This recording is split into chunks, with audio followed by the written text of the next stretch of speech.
teaching the penultimate step to beginners. And at this point in the season, athletes are starting to jump. They're starting to get more specific in their event training.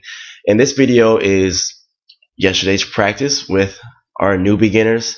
Some of them is their first actual jump practice. Some other ones are their second year. But first you start with the actual pop, just having them actually jump and remaining flat-footed. I had them just do a short 6-step approach and just teaching them the motions of the actual hitch kick. Again, if you know me, you know that I teach the hitch kick for beginners and work them into better transitions. But you can see that there's a wide range of ability, but the main focus is every athlete remains flat-footed. And the main focus from being flat-footed is to allow your speed to transition through without breaking any speeds. As you keep your speeds consistent, you're going to see a good distance and improvement just off of that. Now from there, the next portion of it is the gallop. Now we're teaching the actual penultimate step. You put the hurdle down, you have them jump from a 12-foot board, and then they're going to get 2 steps in after the actual hurdle. What this does for them is it creates this position of, bringing the hips up and dropping the hips.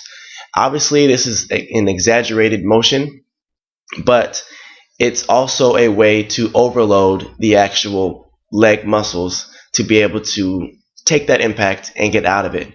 As you can see that the athletes are, again, wide range, but again, they're landing flat-footed.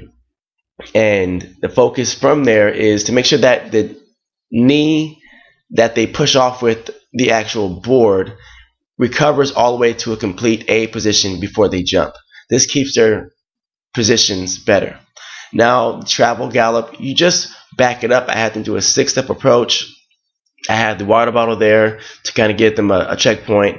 And then they again have those 2 steps after the actual hurdle. The focus of this one is actually trying to have them jump from the 8-foot board. And a lot of them are off because they don't know really how to gauge that last 3 steps. So the last 3 steps basically is you're going to have your prep, then the penultimate, then the actual step to jump. Now, each athlete is different.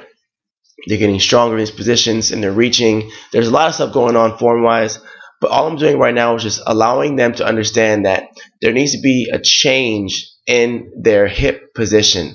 And as their center of mass sinks a little bit and increases, what's happening is they're understanding that there has to be a change of movement, and that helps them load their legs better.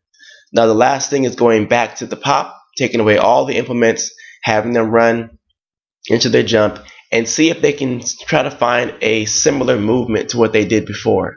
Now these are just a few athletes that did it that I think you can see a difference in. You can see that she preps here and then gets to her jump. It's really subtle, but she understands that something has to happen. Next athlete, same concept.